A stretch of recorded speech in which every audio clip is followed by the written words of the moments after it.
Hey, what's up, guys? It's Tito here with Aloha Android. How you guys doing this evening? I'm going to do an in-depth comparison between the ZTE Warp Elite and the LG G Stylo. So, first off, specs, because that's what everyone wants to know. What's actually under the hood? Well, here we go. Let's shoot it down. We'll do one and the other instead of doing them side by side, kind of. So, let's start off with the G Stylo. The G Stylo is running Android 5.1 Lollipop. It's got a 5.7-inch display at 720 by 1280 with 258 pixels per inch. It has an 8 megapixel rear-facing camera with LED and laser focus. And it has a 5 megapixel front-facing camera. The resolution for video recording is at 1920 by 1080, so that's 1080p HD at 30 frames per second. The chipset is a Qualcomm Snapdragon 410, which is clocked at 1.2 gigahertz quad-core. And it's running the Adreno 306 GPU. 1 gig of RAM, 8 gigs of internal storage on the CDMA side. The GSM version has 16 gigs of internal storage with 2 gigs of RAM, which is the T-Mobile Metro PCS version. The Cricket, for some reason, Cricket Wireless has it at 8 gigs of internal storage and 1 gig of RAM as well. And it has a 3000 milliamp hour battery. No NFC, so you can't do tap to pay or any of that kind of stuff. Bluetooth enabled, and it runs Bluetooth 4.1, and it has Wi-Fi 802.11b, G, and N. So that's for the G Stylo. For the ZTE Warp Elite, it is also running 5.1 Lollipop, and it has a 5.5-inch display at 720 by 1280 pixels. That's 267 pixels per inch. It has a 13 megapixel rear-facing camera with a 5 megapixel front-facing camera, and it is also running a Qualcomm Snapdragon 410, clocked at 1.2 gigahertz. It is quad-core with 2 gigs of RAM, 16 gigs of onboard storage. It does have expandable memory up to 64 gigabytes. I forgot to mention that the G Stylo has expandable memory, and it says here up to 128 gigabytes. It has a 3000 milliamp hour battery. It's got Bluetooth 4.1. Wi-Fi is at 802.11 at B, G, and N. Both have USB 2.0. And I don't know. I believe the ZTE Warp Elite has Quick Charge 1.0. I don't know if the G Stylo does. But I can tell you guys the G Stylo charges really fast. So that's always a good thing. So anyways, that's specs out of the way. Now, when it comes to both of these devices, I gotta say both of these devices are really good in their respective field, being mid-range devices. Okay, so while they do have certain cool features, they also have they kind of also do miss on some other things. So let me go start with the G Stylo first and tell you guys some of the things I like about it. Okay, and then we'll get into the Warp Elite. A couple things I like about the G Stylo is a simple fact. Screen size is really awesome. It does have these on-screen navigation keys, which then basically you're not getting the full 5.7-inch real estate of the screen. You're actually getting 5.5. So not much of a difference with the Warp Elite. But the G Stylo, basically, the screen is just awesome. Just the way it looks, the colors look fairly well. I gotta say, I am running the Google Now launcher on here. It's my favorite launcher to use.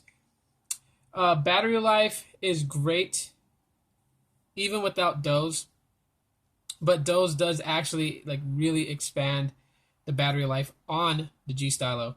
As normally without Doze, I get roughly 12 hours on time with the way that I use the phone, and I consider myself to be a power user.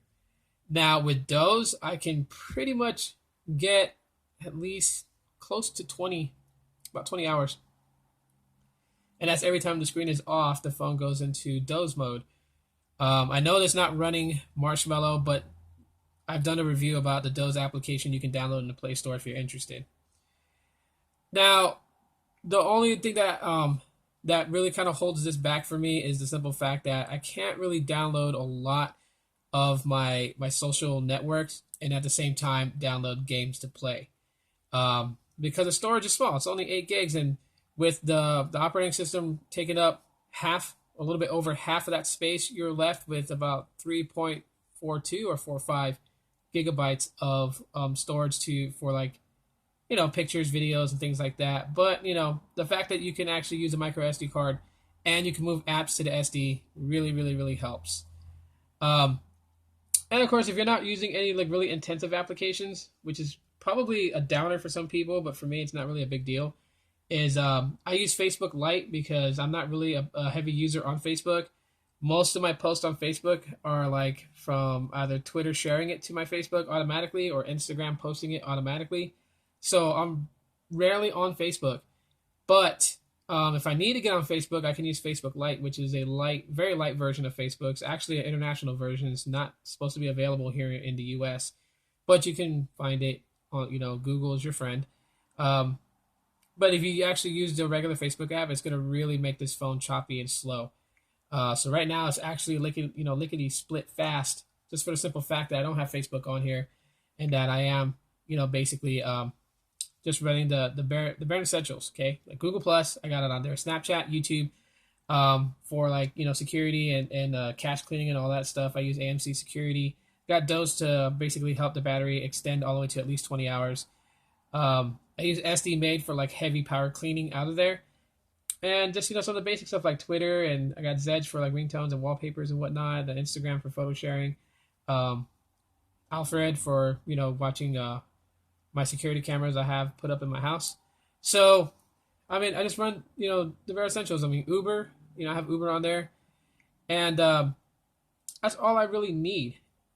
So, besides that, the camera is the next thing I want to talk about. The camera's fairly okay. The rear camera may not be the best in the world because, 8 megapixels. Let me get something with some color here so you guys can see. Well, let's do that. You guys can see on the screen, but, it handles fairly well for pictures. 8 megapixels, not so bad at all. But, again, it's 8 megapixels. These days, cameras are getting more powerful, and therefore people are actually enjoying 13 megapixels, 16 megapixels. That 8 megapixels is just starting to look like boring. But if you want to get a good shot, you still can. The laser autofocus really, really, really helps focusing fast. But when you move, it will kind of like blur things out. But at least the focus can catch up pretty quickly. And that's really what we want out of it. Now the front-facing camera is the hero on this. 5 megapixels. Very, very good. You guys can see them right there. I don't know if this camera is going to do any justice, but it's like, it's pretty clear. It's on point with color. I don't look like like I've been sunburnt or anything like that. I hate when front-facing cameras do that, where your natural tone skin color completely changes just with the simple fact of that the camera can't get the coloring right. So at least I look my natural tone, and that's always great. So taking front-facing, selfies, basically, you're going to enjoy them. If you're a blogger, this camera is going to work stellar for you. It's going to take some great blogging videos, and that's something that's very nice about the camera. Another thing is that people have always really questioned the fact is that if the stylus, basically has its own like technology for a stylus, kind of like the Note does, and it does. It doesn't have the features that the Samsung Galaxy Notes have. Like, if you press and hold on the screen, it's not going to take a screenshot. You don't have a clicky button to, activate any features. You don't have like the hovering air commands or whatever. You don't have none of that. You just have a basic stylus with a basic phone. But just to kind of demo it, I will use the Warp Elite with the G Stylo stylus, and as you can see, nothing. I'll push down hard, nothing, no response. But I can do that with the screen. So LG did or does have basically its own feature system that is dedicated for the stylus to run. Now, even though it does have this little bulby tip that people are like, oh, it's no good or whatever, it is very responsive with the stylus, and that always helps out. Especially if you want to draw notes or whatever using Quick Memo, which is another good thing, is that you can screenshot and use a stylus and draw on it or write on it, whatever you want to do. So it's It's great. The stylus really is a bonus feature to this device. Um, put the stylus back in. Okay. So the button placements is another thing that's pretty cool. Like I've gotten used to having the volume up, volume down. So you have volume up here, volume down right here, and the power button.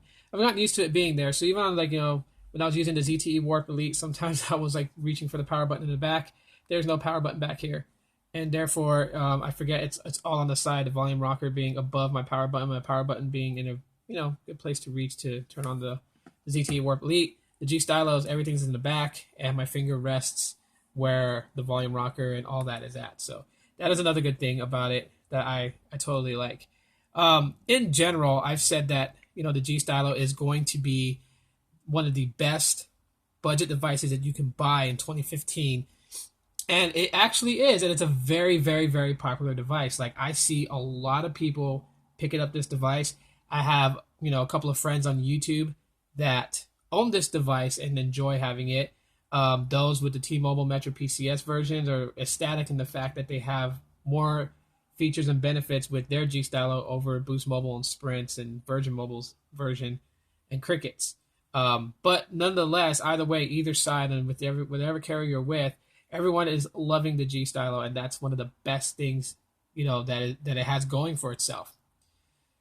So with the ZTE Warp Elite, first thing, let's get the obvious out the way.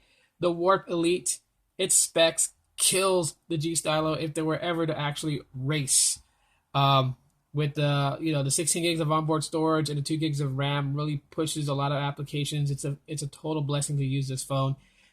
Super quick, super snappy, a lot faster than the G Stylo. And one of the things that makes it so much greater than the G Stylo is the fact that you can run full-blown applications. You don't have to download like international versions of the application that are milder, weaker than the one we have here in the US. You can download whatever app you want. It's going to run it just fine. Barely has any hiccups, barely lags. So that's one big beneficial thing of getting the ZTE Warp Elite over the G Stylo is the fact that you're not going to get frustrated. You can add, a custom launcher. You can do more customizations with it, and you would think that for the fact that it would suck RAM up, you got a lot going. With that 2 gigs of RAM really helps push the ZTE Warp Elite. Matter of fact, to me, honestly, even though I'm using the G Stylo as my daily driver, the ZTE Warp Elite is top dog on Boost Mobile right now. Nothing really touches it. And again, before people go off and say, there's the S6 and the iPhone 6 Plus and the iPhone 6s, and I'm talking about phones under $300, okay? I really don't consider iPhones and Galaxy S6 on Boost Mobile as budget devices because those are flagships that are just put there for people who don't want contracts but want a flagship device. We're talking budget here, and the Warp Elite kills anything out there. I know there's the G3 also, and there's the G Flex 2, and again, those are over $300. So the Warp Elite kills it, kills all other competitors when it comes to, budget devices available on Boost Mobile. So that is one thing that this phone has going for it. Another thing is the camera. The camera is super stellar. I cannot, be any more happier. Let me adjust the brightness real quick because I have there we go. Okay, so that's that's really bright right now. Kind of dim it down a little bit. Okay, so anyways, but the camera is really good. Okay, so there's a front-facing camera. Now, this is where it kind of gets a little bit weird. The G Stylo's front-facing camera, which is both of them are 5 megapixels. For me, the G Stylo's front-facing camera is a little bit more sharper than on the Warp Elite. But still, I'm clear on there. My skin tone is not like all thrown off or whatever, but the white balance does get easily distorted when your hands get in the way. So, or if anything gets in the way, the white balance gets kind of distorted, and that's something that gets pretty annoying. Also, if you're gonna do a video, the focusing gets lost really fast with the front-facing camera, so that's another thing that's probably going to be a little bit annoying. But overall, the camera is quite good. If we switch to the back camera, there you go. You guys can see the orange on the box is a little bit more enhanced than what you would see in real life. So that orange is pretty much like a little oversaturated. The white is nice though. The white's pretty much like you want white to look like that, where it says unlimited. You want the white to look like that in the photo, nice and cleaned up, and not faded looking or anything like that. But that's the thing with the rear facing camera. It's 13 megapixels and it's kind of oversaturated. So if you're a person that doesn't mind oversaturated photos, you're not gonna have a big problem with this. But if you're someone that wants your camera true to life, you may need to start playing around with some of the settings to kind of change it around. Both of them have features in within their camera, but ZTE pretty much takes it here with a lot more what they call fun. You have fun things you can do: smile, macro, multi-exposure, panorama, HDR mode, and then you have effects, and the effects are just really cool. You have mono, you have comic, you have a fisheye, sepia, warm, mirror, Lomo, cool, and mosaic. Now let's do comic real quick. This is one of my favorite ones. I love doing this where it makes everything just kind of look like it's a comic. Let's snap a photo, and it's just really, really, really nice. Well, let's pop this in here real quick, and as you guys can see, that's comic mode, and just everything just looks as if it was printed out on like a comic magazine style paper. It looks pretty cool. But these are some of the things that you could do with the ZTE Warp Elite that is like really, really cool. Just you have some fun with the camera, which some people who love taking Instagram photos and stuff are really going to they're going to care about.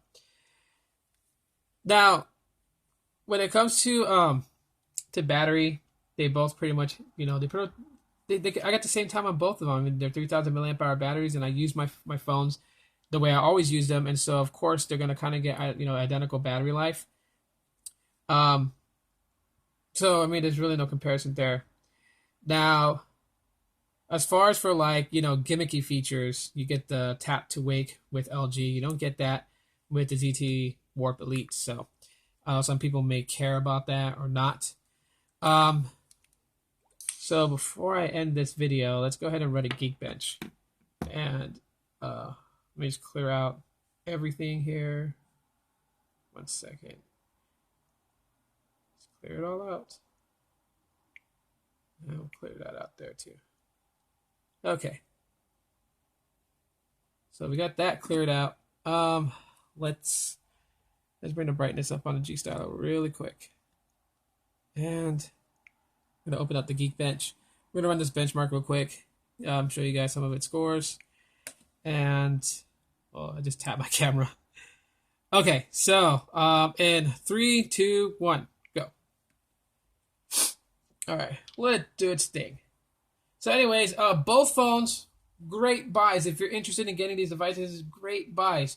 I really can't say, get one over the other. It just really depends on you as a user, what you're looking for in a phone. If you're looking for a powerful phone, you're going to want the ZTE Warp Elite because it's spec'd higher, runs everything better, has enough storage for, most of the social networks that we use out there. The RAM really pushes the phone, allows it to do its thing. Now, if you're a person that, just doesn't trust ZTE, wants a name brand device, wants something that's going to be great, phablet size or whatever, then the G Stylo is really going to be something for you to want to pick up. Compared to other devices, HTC is pretty much like flopping out. And, bigger screen, and the screen looks very great on there. The camera, the front-facing camera is stellar for selfies.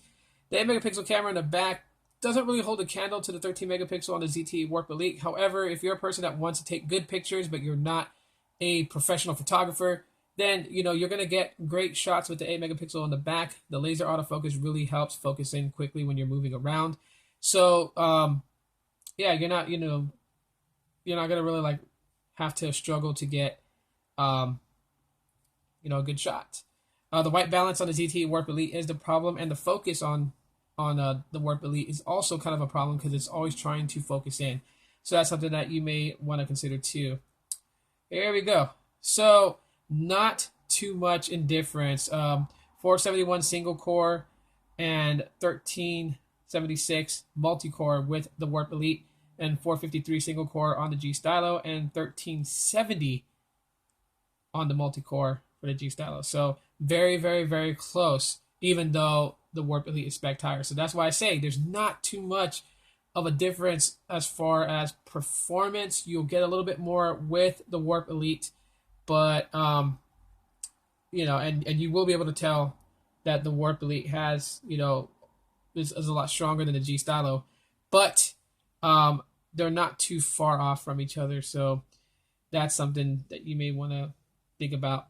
Anyways, I believe right now the G Stylo is $149.99. I think it's gonna go back up to $199.99. I'm not sure. There's so much sales going on right now, but you can actually pick up the device as an upgrade for $99, and for the Warp Elite, you can pick it up as an upgrade for $79.99 until January 3rd. So when it comes to money, the Warp Elite pretty much takes it. But if money's no object, it's not a problem for you, it's no object, in your way, then the G Stylo could be something that you may like. So anyways, guys, that's just my in-depth comparison between both two of my top favorite phones from Boost Mobile. I just wanted to get this video done out there. So if you guys enjoyed this video, you can let me know by leaving me that thumbs up. So that'll let me know that you guys liked what you guys saw. If you guys want to add anything to the video, like if you own either one of these devices and there's anything I may have missed, feel free to comment that in the comment section of this video, as it will help other people that is looking at this video and trying to make a decision. It's always great for everyone else helping in. If you have not subscribed to my channel, please do so. Click that subscribe button for future content. And I know this video is running pretty long. Sorry, but I knew it was going to be like a lot of stuff I had to say about both devices. But I appreciate all of you guys. And yes, I did not put up a Happy Thanksgiving video yesterday because one day of the year is not how I feel about everyone who supported my channel throughout all this time. I'm thankful every day for that. So I just thought I would throw that out there so you guys wouldn't feel like I rejected you guys. I love all you guys very much. Appreciate everything you guys do for me. And yeah. So anyways, guys, not to be too sappy, but thank you for checking out this video. And you'll see me in the next one.